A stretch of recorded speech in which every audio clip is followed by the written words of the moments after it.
ચાલો વિદ્યાર્થી મિત્રો ધોરણ 11 પ્રકરણ નંબર 4 રાસાયણિક બંધન અને આણ્વીય રચના. આજે આપણા વિડિયો લેક્ચરમાં જુદા જુદા અણુઓમાં મધ્યસ્થી પરમાણુ પાસે આવેલા ઇલેક્ટ્રોન યુગ્મની ગોઠવણી, આ ઉપરાંત અણુઓની ભૂમિતિ એટલે કે અણુઓના આકાર વિશે આપણે સમજવાનું છે બાળકો. તો ચાલો જોઈએ આપણું ટાઇટલ શું છે. આગળ પણ આવો જ એક ટોપિક આવવાનો છે બાળકો. પેલા બરોબર સમજી લ્યો કે મધ્યસ્થી પરમાણુ, સેન્ટરમાં જે પરમાણુ છે એની પાસે અબંધકારક ઇલેક્ટ્રોન યુગ્મ ન હોય. અબંધકારક ઇલેક્ટ્રોન યુગ્મ ન હોય એનો અર્થ કે અણુમાં મધ્યસ્થી પરમાણુની આજુબાજુ માત્ર ને માત્ર બંધકારક જ ઇલેક્ટ્રોન યુગ્મ હોય. એક પણ અબંધકારક ઇલેક્ટ્રોન યુગ્મ ન હોય તેવા અણુઓની ભૂમિતિ એટલે કે એવા અણુઓનો ભૌમિતિક આકાર આપણે સમજવાનો છે.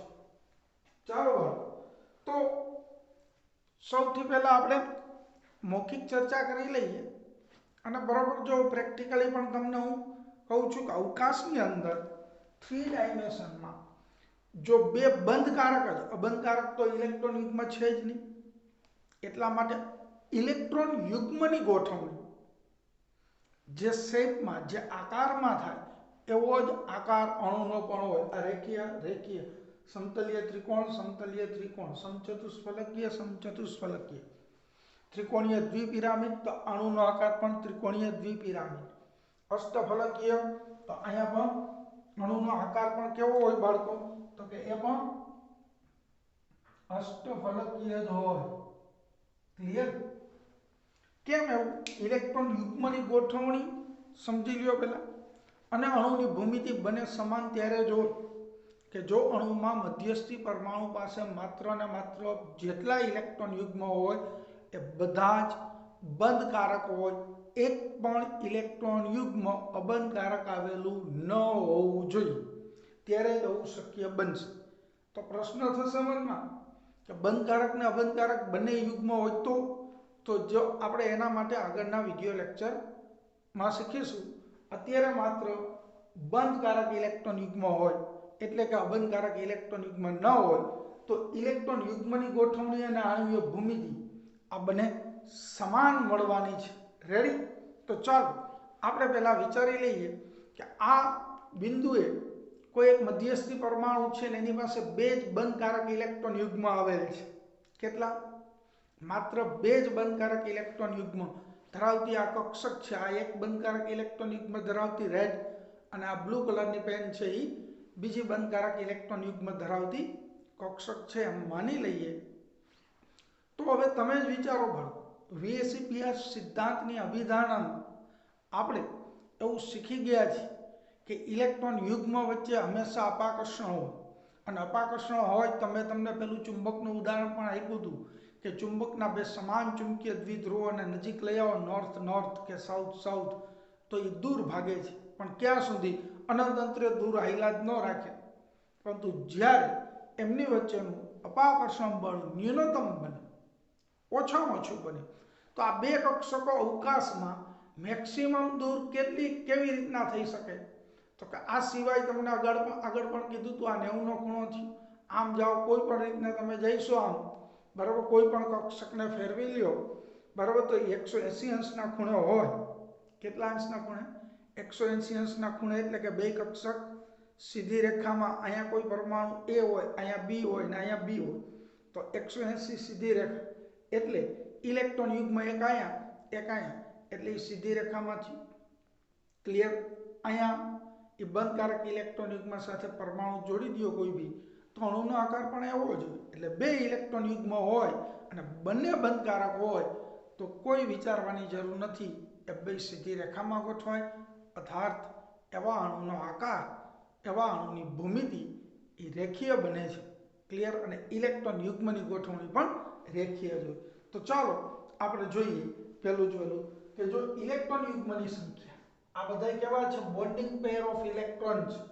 ઇલેક્ટ્રોન યુગ્મની સંખ્યા બે હોય. કેટલી હોય બાળકો? બે હોય. તો આ બે યુગ્મ તમે જુઓ સીધી રેખામાં 100, આનાથી વિશેષ તમે દૂર કરી જ ના શકો.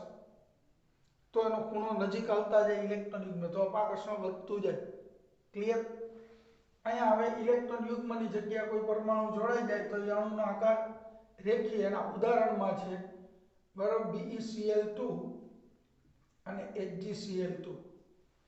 BeCl2 અને HgCl2 બેરિયમ ક્લોરાઇડ અને મર્ક્યુરી ક્લોરાઇડ આ બે એના સરસ મજાના ઉદાહરણ છે.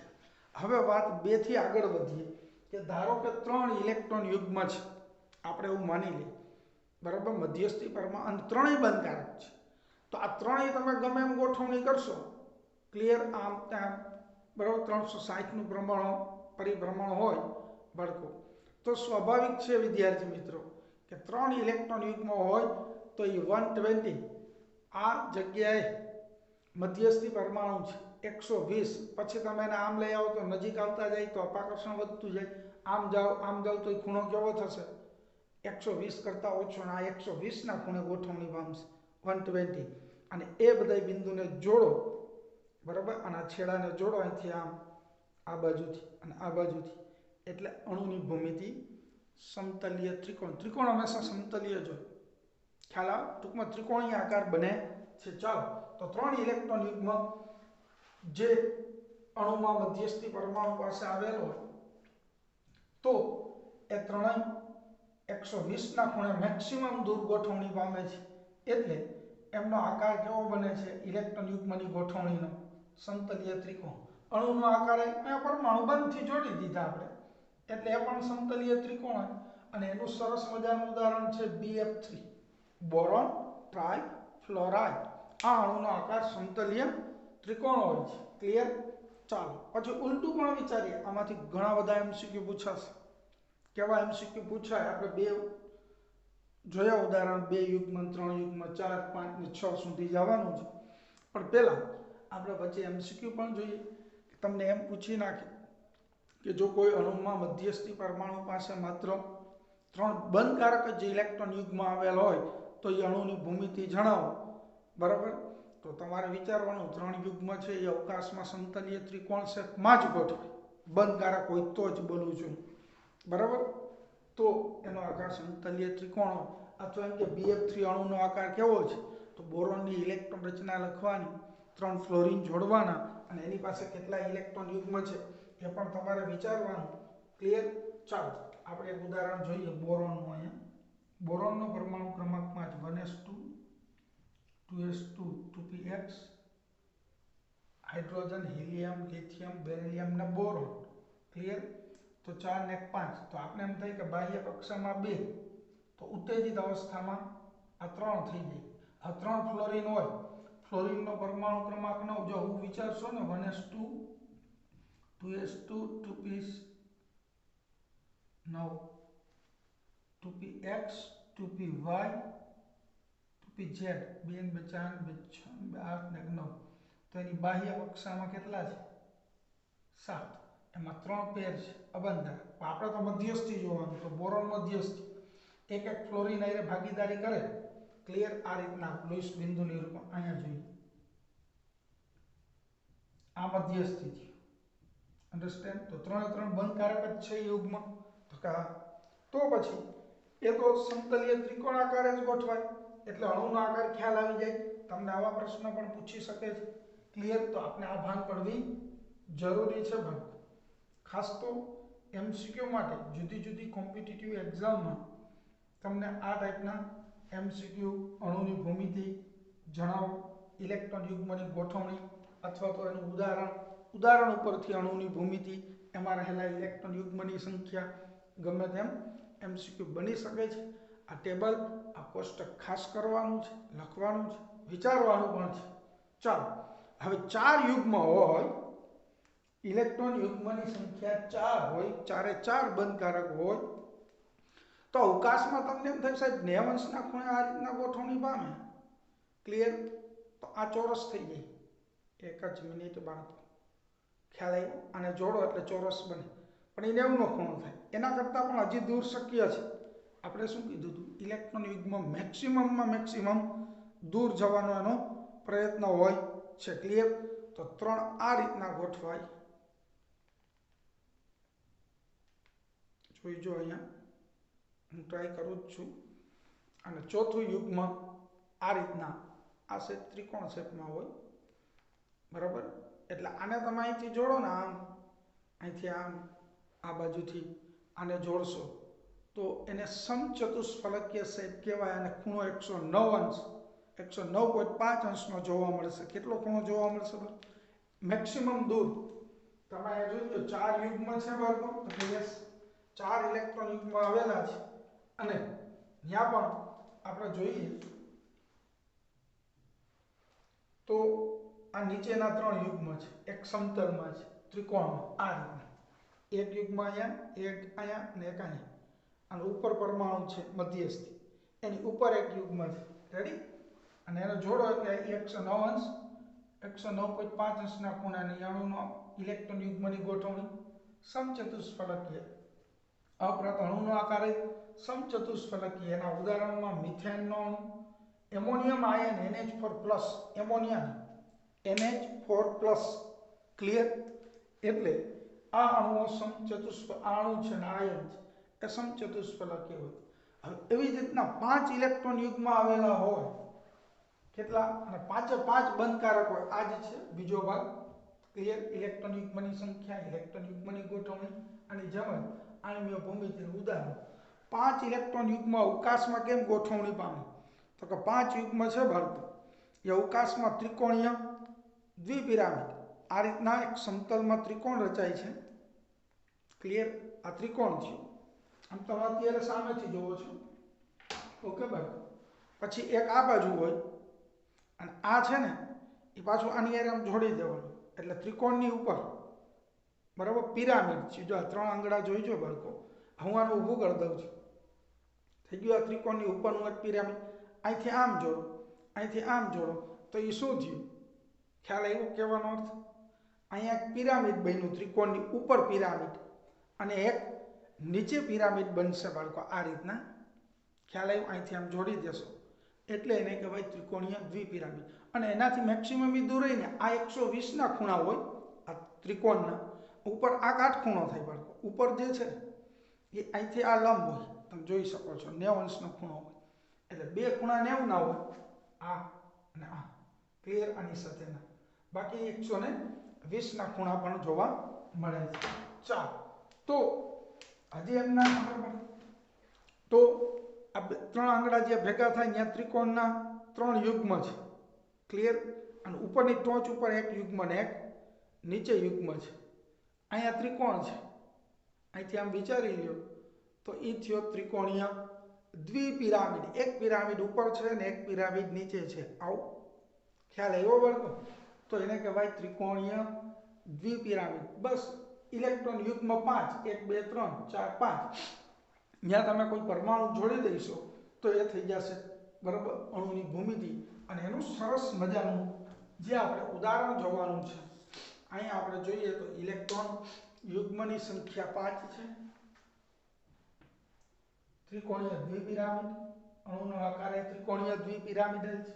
અને એનું ઉદાહરણ છે ફોસ્ફરસ પેન્ટાક્લોરાઇડ PCl5. ક્લિયર? ચાલો, હવે જો 6 યુગ્મ આવેલા હોય તો ઇલેક્ટ્રોન યુગ્મ 6 હોય તો એ કેવી રીતના ગોઠવણી પામશે બાળકો, એની પણ આપણે ચર્ચા છે કરી લઈએ. 6 યુગ્મ આવેલા હોય. ક્લિયર? તો તમે બાળકો જોઈ શકો છો અહીંયા આ ચારેયને આમ જોડશો, બરોબર, તો આ ચોરસ બનશે. એની ઉપર એક હોય ને એક નીચે. આમ સામેથી બતાવું છું. હવે આપણે આમ લઈ લઈએ છીએ. ખ્યાલ આવ્યો? એક યુગ્મ અહીંયા છે, એક અહીંયા છે, એક અહીંયા છે, એક અહીંયા છે, બરાબર, ચોરસ. એની ઉપર એક છે આ રીતના. અને આ પાછું અહીંથી આમ જોડી દો એટલે આમ જોવો તો ચોરસની ઉપર એક પિરામિડ ને એક નીચે પિરામિડ એ બનશે. નીચે પણ સેમ, બરાબર, આની નીચે પણ આમ હોય એટલે આને ચોરસ દ્વિપિરામિડ એ કહેવાય. પણ એ અષ્ટફલકીય શેપ છે, બરાબર. અષ્ટ એટલે 8 નહીં 6. આ ધ્યાનમાં રાખજો. અષ્ટ એટલે આપણા માઇન્ડમાં 8, પણ ખૂણા બધા 90 ના જ હોય. મેક્સિમમ દૂર 6 બંધકારક ઇલેક્ટ્રોન યુગ્મ હોય એટલે વધુમાં વધુ 90 અંશના ખૂણે ગોઠવણી પામશે એકબીજાથી. ક્લિયર? એટલે આવા અણુનો ભૌમિતિક આકાર, ઇલેક્ટ્રોન યુગ્મની ગોઠવણી અષ્ટફલકીય હોય. અહીંયા જો 4 ખૂણા ઉપર એક એક યુગ્મ આ ઘાટી રેખાથી જોડી દીધા, એક ઉપર ને એક નીચે, એ ઘાટી રેખા. પણ આ યુગ્મ ચારેય સાથે જોડાયેલો, એમાં આ બેને ઘાટી રેખાથી જોડેલ છે, આ બેને ત્રુટક રેખાથી જોડી દેવાના. એવી જ રીતના ઉપરનું યુગ્મ છે એ આ બે સાથે આપણે ઘાટી રેખાથી જોડ્યું, અને આ બે સાથે એટલે આખું પિરામિડ બન્યું ઉપર ત્રુટક રેખાથી મેં ડ્રો કરેલ છે. સેમ અહીંયા જ આ 4 બી, ઉપરનો બી અને એક નીચેનો બી, આ બી છે એ આ બે સાથે ડાયરેક્ટ જોડી દો, આમ ઘાટી રેખાથી અલગ ખ્યાલ, પણ આ બે સાથે જોડાયેલો, યાદ છે ને? ખ્યાલ આવ્યો? ઉપર પિરામિડ, તો અહીંથી મેં ત્રુટક રેખાથી જોડે એટલે આપણે ખ્યાલ આવે. અને એનું સરસ મજાનું ઉદાહરણ કયું થાય છે બાળકો? Sulphur hexafluoride SF6. ચાલો, તો આ વાત થઈ અણુમાં મધ્યસ્થી પરમાણુ પાસે માત્ર ને માત્ર બંધકારક જ ઇલેક્ટ્રોન યુગ્મ હોય, અર્થાત અબંધકારક ઇલેક્ટ્રોન યુગ્મ ન આવેલા હોય તો ઇલેક્ટ્રોન યુગ્મની ગોઠવણી અને અણુની ભૂમિતિ આ બંને સમાન હોય છે. અને વારંવાર યાદ કરજો, કારણ કે આગળના વિડીયો લેક્ચરમાં આપણે એવા અણુઓની ભૂમિતિમાં જઈશું જેમાં મધ્યસ્થી પરમાણુ પાસે બંધકારક હોય, અબંધકારક હોય, અને એવી પોઝિશનમાં, એવી સ્થિતિમાં ઇલેક્ટ્રોન યુગ્મની ગોઠવણી અને અણુની ભૂમિતિ એટલે કે આકાર આ બંને અલગ અલગ હશે. રેડી? ચાલો, આ ટોપિક અહીંયા પૂર્ણ કરીએ છીએ. ફરીથી કહું છું, MCQ માટે આ ખાસ મહત્વનો છે બાળકો. જય હિન્દ.